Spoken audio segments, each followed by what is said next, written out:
বিসমিল্লাহির রহমানির রহিম। প্রিয় দর্শক, আমাদের পেঁপের চারা আজকে দেখাচ্ছি। পেঁপে চারাগুলা আমাদের এই যে এখানে দেখতে পাচ্ছেন, এগুলা সবগুলো হলো পেঁপের চারা।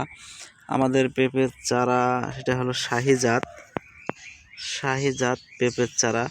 আপনারা যদি নিতে চান তাহলে আমাদের সাথে যোগাযোগ করতে পারেন। আর চারাগুলো দেখাচ্ছি, এই যে খুবই সুন্দর হয়েছে, 2টা করে চারা থাকবে। এই চারাগুলা পচবে না এবং মরবে না। এগুলা চারা মাটিতে লাগালে লেগে উঠবে। তো এরকম সুন্দর বা এরকম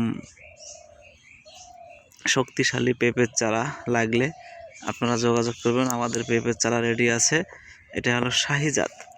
আর আমাদের গাছে পেঁপে ধরে আছে, সেটা দেখাচ্ছি আপনাদেরকে। আমরা এখানে একটা গাছ লাগাইছি, কোনো যত্ন করি নাই, যত্ন ছাড়া শাহি পেঁপে দেখুন ধরছে গাছে। এই গাছটাতে আমরা কোনো ওষুধ পানিও দেওয়া পড়ে না। এই যে দেখুন গাছের গোড়াটা কি পরিমাণ শুকনো হয়ে আছে। এটা আমাদের বাউন্ডারির পাশে।